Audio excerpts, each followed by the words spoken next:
My name is Mary Whitmore, 36 years old, currently living in Austin, Texas. Today's the Whitmore family's annual gathering, an event where anyone not wearing a Rolex or carrying a Hermes bag is glanced at like they just crawled out of a basement. I've grown far too familiar with that feeling. Every year, they meet at my uncle's estate in the Dallas suburbs, where Porsches, Mercedes AMGs, and BMW M8s line the marble tile driveway. I quietly parked my over 8-year-old Subaru Forester at the end of the street, far from the judging eyes. I entered the foyer in a navy blue blazer I had bought during an end-of-season sale at an outlet store, brandless, unremarkable. As expected, the first eyes that landed on me belonged to Olivia, my cousin, 3 years older, who lives off her husband's credit cards, but always speaks as if she runs a multinational corporation. "Oh, Mary, still sticking to that, minimalist style," Olivia said, her eyes sweeping over my flats like she was spotting a clearance rack reject. I smiled, but didn't respond. Not worth the burden. Across the room, my uncle, Mr. Paul Whitmore, stood with a champagne glass in hand, laughing loudly with a group of oil investors from Houston. He was once my father's closest friend until a car crash took both my parents away. After that, Uncle Paul assumed the role of organizing family meetings, as if he were single-handedly carrying the dynasty. The room reeked of designer perfume and empty compliments. Enlarged photos hung on the walls. Ethan's Malibu mansion, my cousin, Julia's luxury yacht recently purchased with her husband in Florida, Uncle Paul's eldest daughter. The last photo was mine, taken during a financial literacy summit in Denver. Tucked away in a dim corner, blurred like a memory nobody cared to recall. Julia approached, a glass of red wine swirling in hand, her eyes gleaming with calculated pity. "Still living in that downtown apartment, Mary? So consistent of you. I know a few realtors who could help you upgrade a little, if you're ready." I maintained a polite smile. I'd heard those kinds of digs more often than my morning alarm. Dinner began with a high-end appetizer, pan-seared scallops drizzled in white wine sauce, served on bone china rimmed with gold. I sat amid conversations about investment returns, a new resort in the Bahamas, and the latest spike in tech stocks. When I brought up a community project I'd been working on helping single mothers access financial tools, no one asked a follow-up question. "Mary, you should consider building a stronger personal brand," Ethan said, smirking. "No one's really into this community service thing anymore. Kids need to learn how to make real money." The entire table burst into laughter. I looked down at the neatly folded napkin in front of me, a chill running up my spine. They never truly wanted to know what I did. To them, I was the stubborn cousin, the traditional one, the one who didn't seize opportunity. They didn't understand or care that I had chosen a different life, not because I lacked options, but because I refused to fake one. After dessert, as everyone stood up to mingle, Olivia leaned toward Julia, making no effort to lower her voice. "I honestly don't get why Mary even comes to these things. She doesn't belong here." Julia chuckled, shrugging. "Maybe she's hoping someone will offer her a job, or a husband." I stepped out onto the balcony. The night air was cold and quiet. Below stretched the lawn where tomorrow they'd erect the stage for the family's annual financial presentations. I knew exactly what was coming, another round of public wealth comparison, where I'd once again rank at the bottom, at least based on the numbers they thought they knew. I was 12 when my world shattered into 1,000 pieces. It was a Friday afternoon. A thunderstorm had just passed over Texas, and the scent of wet asphalt still lingered in the air. My mom called, telling me to pack for our weekend camping trip. But their pickup truck never made it to the lakeside site we'd planned for. The chain reaction crash on Highway 290 took both my parents in a matter of seconds. They said it happened fast, no pain, no time to react. But the numbness that settled in my heart was slow and merciless. It stretched over the years that followed. I moved in with my grandmother, June Whitmore, the only person in the family who had never treated me like a burden. Her home sat in South San Antonio, a weathered 3-bedroom wooden house with a backyard full of basil and mint. There were no luxury cars, no curved screen TVs on the wall, but it held something I'd never seen at Uncle Paul's mansion or Aunt Olivia's condo: peace. Grandma June wasn't the type to say, "I love you," every night, but she showed it in the way she folded my clothes neatly, left her job at the bookstore anytime I had a fever, and always saved me the window seat when we read the morning paper together. But what made her special wasn't just her kindness. It was her razor-sharp mind and no-nonsense approach to money that no other Whitmore had inherited. She was the first person to teach me how to check a credit report, read a balance sheet, and understand the difference between being rich and being sustainably wealthy. "Don't be fooled by shiny surfaces," she said when I asked why she still drove her 1999 Ford Taurus. "Truly wealthy people don't need anyone to know they're wealthy." On Saturday nights, while kids my age watched superhero movies or played video games, I sat on the cold wooden floor with her, highlighting property price charts from black and white financial newsletters. She gave me a little notebook for investment tracking. The first line she wrote in purple ink: "Make money work for you. Don't work for money for." When I turned 14, she showed me her own portfolio. Not flashy, but shockingly clever. A series of modest properties scattered around recovering neighborhoods, bought low, rented steadily, all under LLCs that no one knew were run by a silver-haired lady. At 15, she let me invest a small amount, $200 I had saved from weekend bake sales, into a mutual fund she helped me pick. I had to track its monthly movements, report on it, and write reflections on market trends. Back then, I didn't understand why she took that little money so seriously. Only later did I realize she wasn't teaching me how to get rich. She was teaching me how to live without depending on anyone's approval. Each summer, while my cousins vacationed in Europe or Hawaii, Grandma took me to abandoned property auctions. We drove through scorching heat, sat for hours in courtrooms, took notes, and analyzed risks. No one in the family knew. If they had, they would have laughed. "Mary's pretending to be an investor with high school savings." A few months before she passed, Grandma called me into her room and handed me a bundle of documents tied with a faded indigo ribbon. Inside were the legal records for a small parcel of land in the East Terrace neighborhood, an area just starting to draw interest from developers.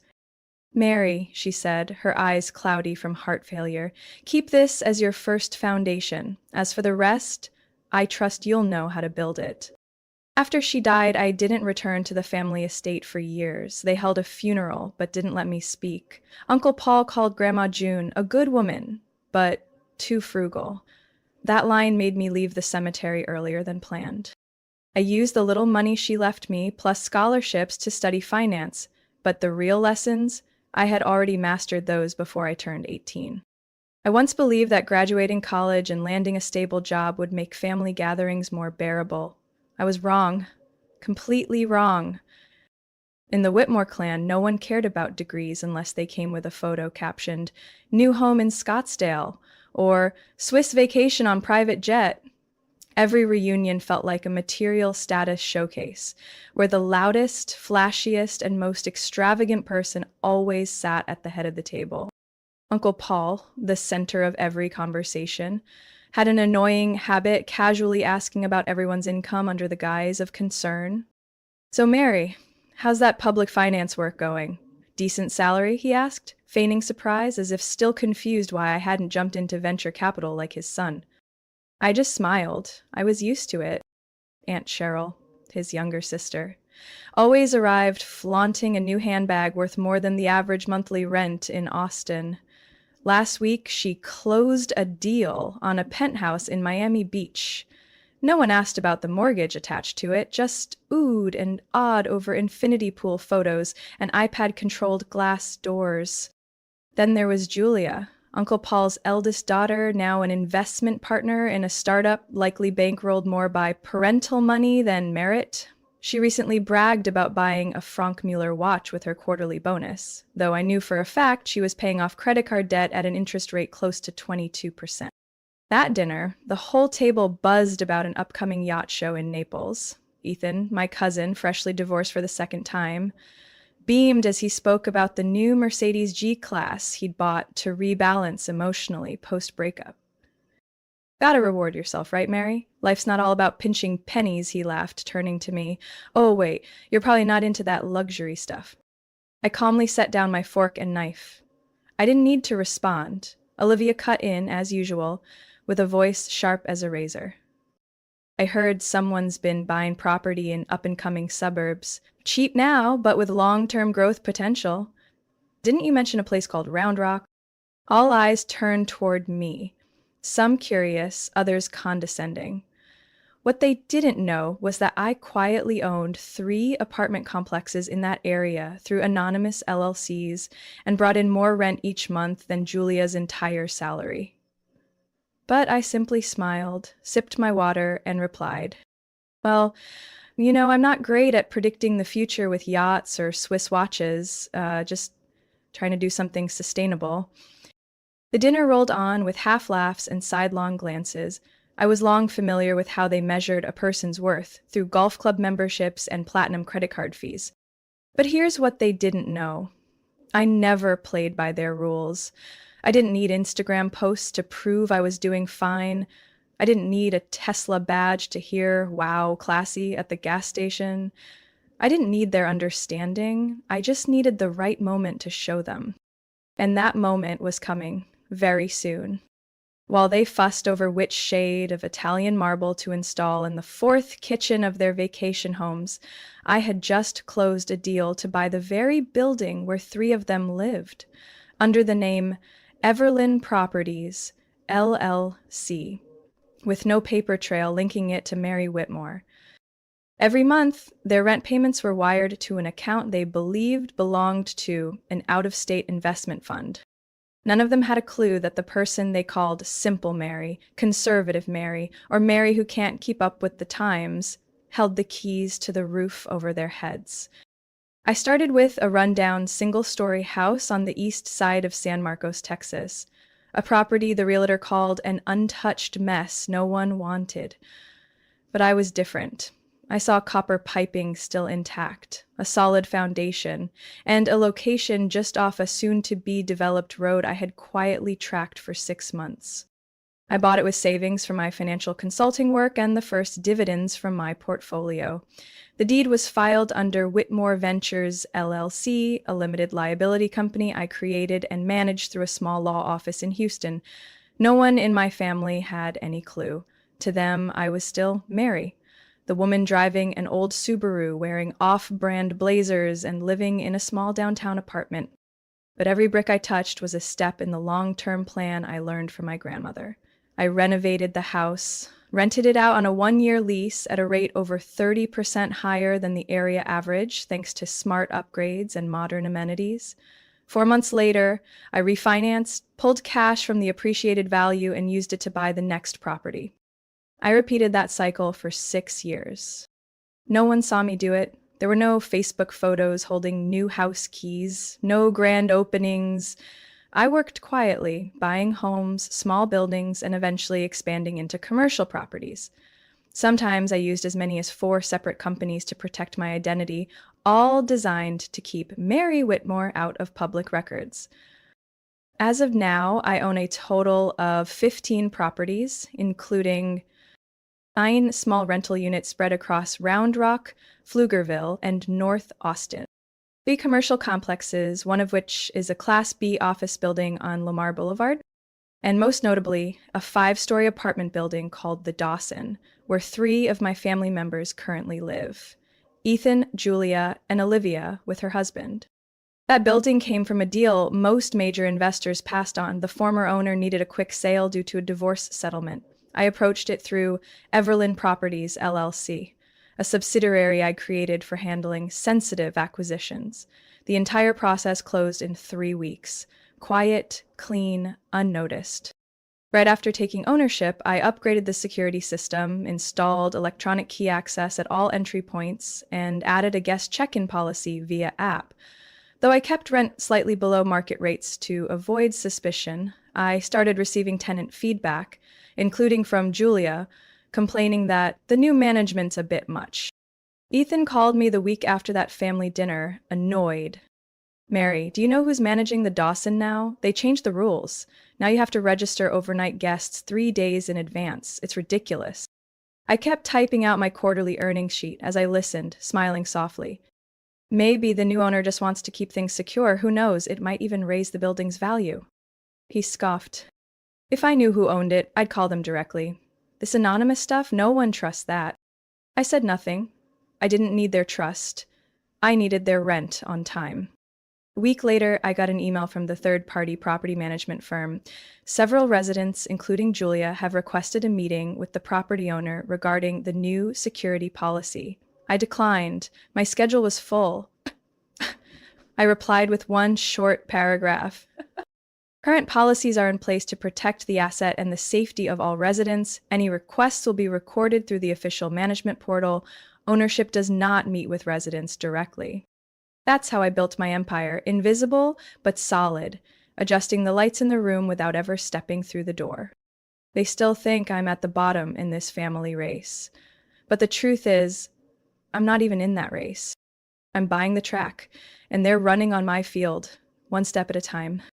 The next morning, after the family gathering, I woke up in the attic room of Cedar Hollow, the ancestral estate on the west side of Fredericksburg, once owned by my grandmother, June Whitmore. The room still looked exactly the same as it had when she was alive. Faded floral wallpaper, an arched window overlooking the Vineyard Hills, and the oak vanity where she used to brush her hair every morning. For me, this was where all good memories began. I hadn't even left the bed when an email from Uncle Paul's assistant, the unofficial spokesperson for the Whitmore family, sent a chill down my spine. Dear family members, as scheduled for this afternoon's family meeting, Mr. Paul will present a formal proposal to sell the Cedar Hollow estate to restructure the family's dormant assets. Please note that a vote will be held immediately after the presentation. Regards. I clenched the phone in my hand. Restructure dormant assets? In plain English, sell off the only home that still carried my grandmother's soul just to split the cash. That morning's breakfast was icy. I walked into the dining room with a black coffee in hand, just in time to hear Olivia brag about a $2.8 million offer from an out-of-state investor ready to buy land in Marble Falls, if the estate was taken care of this month. Cedar Hollow sits on prime development land in the hill country, Uncle Paul declared, like he was pitching a construction project instead of discussing the home our grandmother spent 3 years personally designing. I sat next to Julia. She glanced at me with a half smile. You should support selling the house, Mary. After all, you don't even live here. I placed my coffee cup on the table and kept my voice calm. Not living here doesn't mean it doesn't belong to me. She raised an eyebrow, about to reply, but was cut off by Uncle Paul tapping his glass. That afternoon, the whole family gathered in the estate's main meeting room, the one with vaulted ceilings and stained glass windows, where my grandmother hosted her first Christmas after Grandpa passed. Now, it was where they planned to decide this house's fate. Uncle Paul stood at the head of the table, resting his hand on a brown leather-bound folder. I understand Cedar Hollow holds emotional value, but emotions shouldn't hinder progress. This area is rising in value. If we sell the estate, we could evenly split the profits. Roughly $12 million after taxes and legal fees. Murmurs spread across the table. Some nodded. Ethan exclaimed, "That's a win." Julia started asking when the money would be distributed. I raised my hand. What gives us the right to sell what Grandma built with her life? This isn't just property, it's a symbol. Uncle Paul raised his brows, not in surprise, but in disdain. Mary, you work in community outreach, right? Symbolic assets may sound poetic, but we're talking about tangible value. This is about numbers, not nostalgia. I swallowed the anger burning in my throat, not because of the words, but the tone. He had never believed I was qualified to speak on financial matters. Do you know Grandma left a clause in her will that Cedar Hollow could only be sold with unanimous agreement? He smirked. Clause applied while she was alive, Mary. We can revise it now. The asset is frozen in value while the heirs need liquidity. You should understand that if you have any investment knowledge at all. I met his gaze. Then perhaps I should present some data. He paused, frowning. What data? I didn't answer. I stood up and pulled a USB from my pocket. Last night, I'd worked until nearly 3 a.m. preparing my presentation. I plugged it into the projector, and the screen lit up, showing a decade-long chart of hill country real estate values alongside a report on the cultural significance of heritage properties, assets that can't be priced in dollars alone. Frowns creased several faces. Julia looked confused. Ethan glanced toward Uncle Paul. Only one person smiled slightly. Jessica, my distant cousin and a lawyer, the only one who had never belittled me. Uncle Paul walked over to stand beside me. What are you trying to prove with this? I lifted my chin. That if this family wants to sell the house like some product, I won't let it happen without a fight. Some things can't be divided into shares. Some things belong to blood, not balance sheets. The room fell silent, and in that moment, I knew this battle was just beginning. But I was ready, not because I wanted to fight my family, but because I was finally strong enough not to let them erase everything my grandmother ever built. I thought the data presentation I worked on last night would at least slow them down. Maybe I was too naive. The meeting entered the open discussion phase after Uncle Paul wrapped up the Cedar Hollow sale proposal with one last line. Everyone needs cash flow. We can't hold on to a house forever just because of feelings. I hadn't even opened my mouth before Ethan spoke up. You know, Mary, we really admire your persistence, but maybe it's time to be a little more realistic. No one blames you for not quite keeping up with the family's pace. I turned to him. But then, what do you mean? He shrugged, completely unfazed. I mean, the rest of us are out here investing, making returns, contributing to the family's assets. You're still driving that old Subaru and wearing off-brand clothes. We don't want you to keep stressing yourself out just to keep up appearances. Julia chimed in, her voice soft but laced with venom. Exactly. You don't need to prove you're independent like that. We could set up a support fund. Just a small allowance for those who aren't quite financially self-sufficient yet. I couldn't believe what I was hearing. Uncle Paul clapped gently as if trying to ease the tension, but only made everything worse. Actually a great idea. Let's call it the Family Stabilization Fund. It'll help members with special circumstances not worry about basics like housing, transportation, or party attire. Mary, what do you think? The whole room turned to me. A few people tried hiding their smirks behind their hands. Olivia didn't even bother. She looked at me with a mix of pity and scorn, then leaned over to whisper something to her husband. I sat still, fingers gripping the edge of the table. Inside my head, a wave was rising, churning between rage and exhaustion. I had ignored the condescending looks. I had brushed off the sarcastic remarks for years. But this, sitting there while they calmly discussed creating a relief fund for me, like I was some kind of failure leeching off the family, this crossed a line I didn't even know I had. I stood, slowly but not trembling. Uncle Paul, if I understand correctly, you're suggesting the whole family pool money together so I don't suffer? He nodded, with a face so serious it bordered on ridiculous. Not charity, just temporary support. Everyone falls on hard times, Mary. You're just a little behind the curve. We're family, after all, right? I looked around the table, and everyone here truly agrees with setting up that fund. Honestly, no one answered, but the thick silence said it all.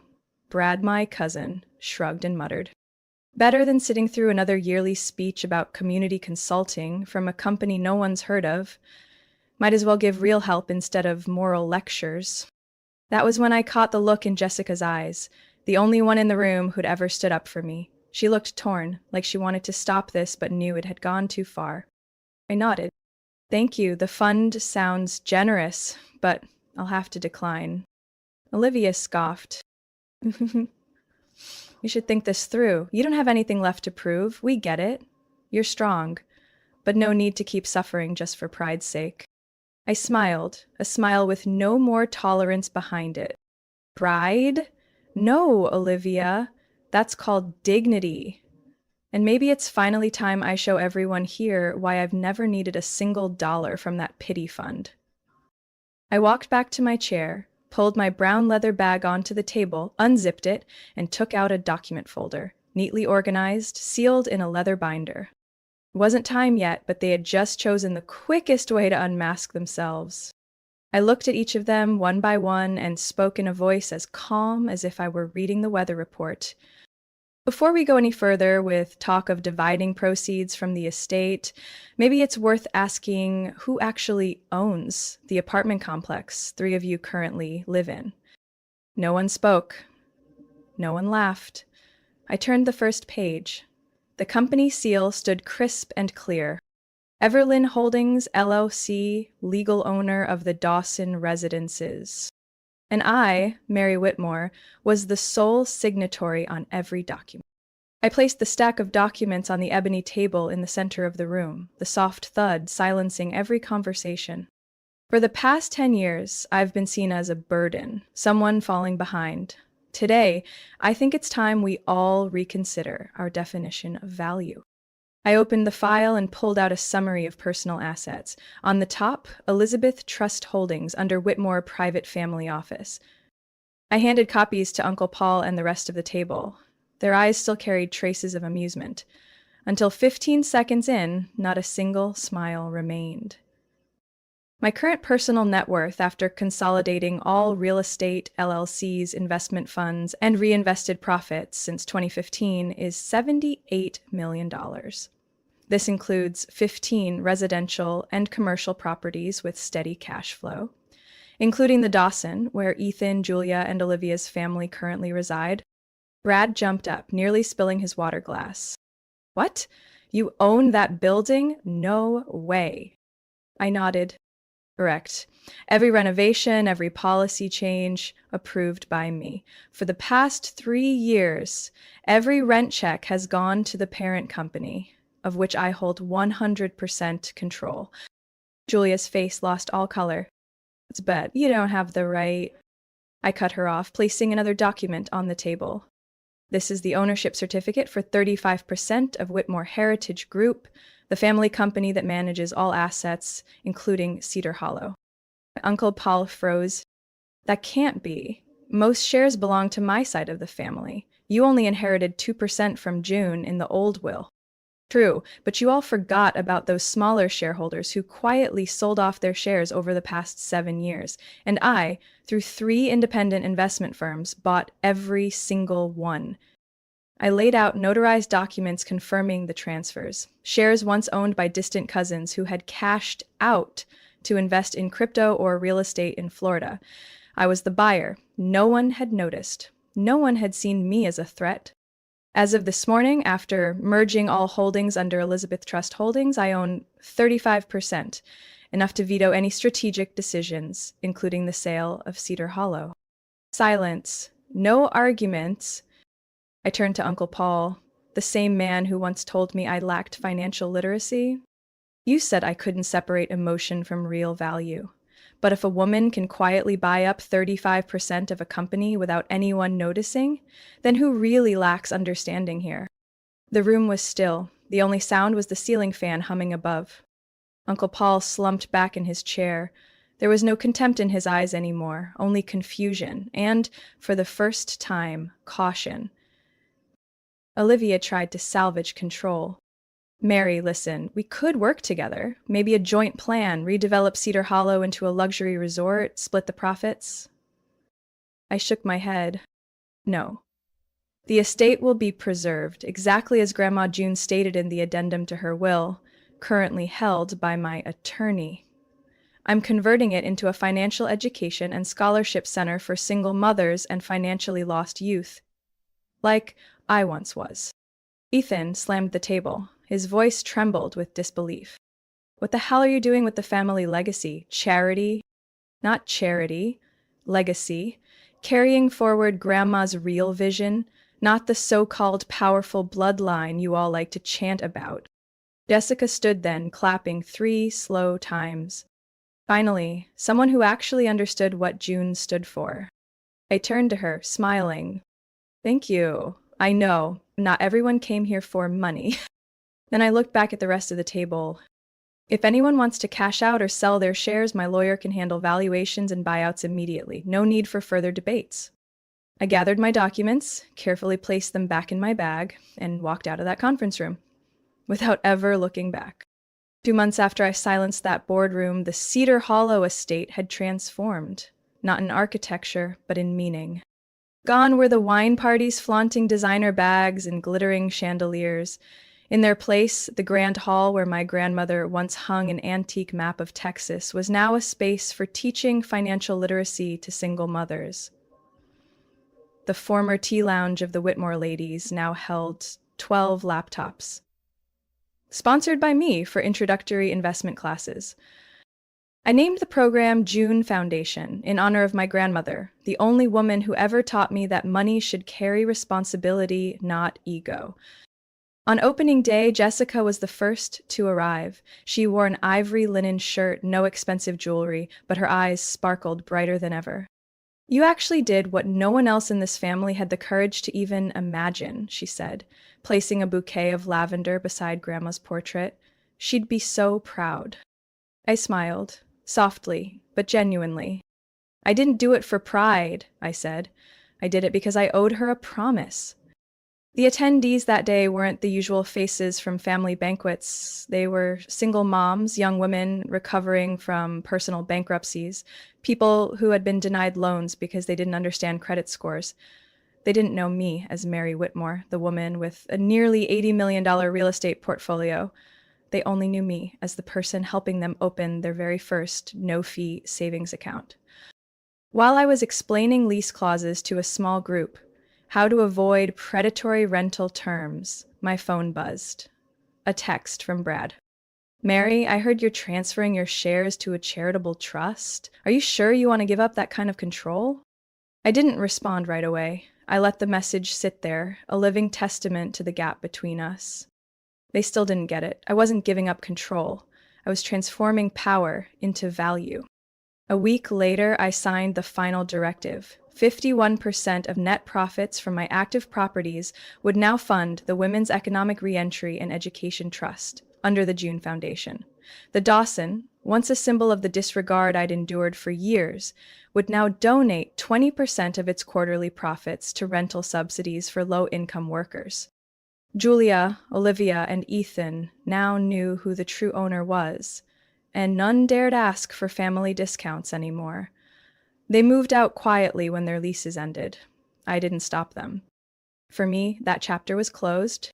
Uncle Paul called one late afternoon. His voice was rough. "Mary, I want to say I'm sorry for everything I said in that meeting. You've proven yourself stronger than anyone in this family ever imagined."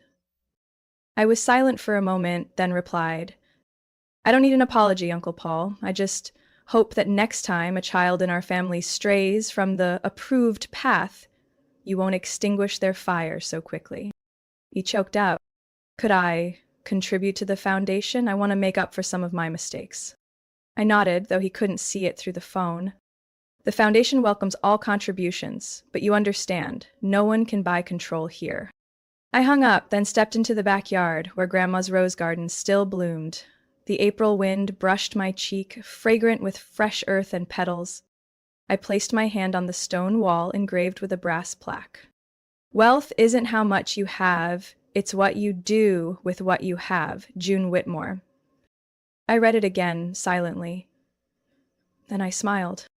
I was no longer Mary the different one. I was Mary, the one who protected our legacy, not with money, but with will. And finally, I understood. Wealth doesn't live in a bank account. It lives in how you make others feel like they matter. Mary's story is a powerful reminder that true wealth isn't about flashy displays. It's about building lasting value and using financial strength to lift others up.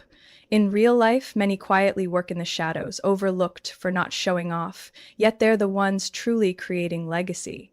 Recognition doesn't need to be begged for. It arrives the moment you stand up, live your values, and make meaningful change.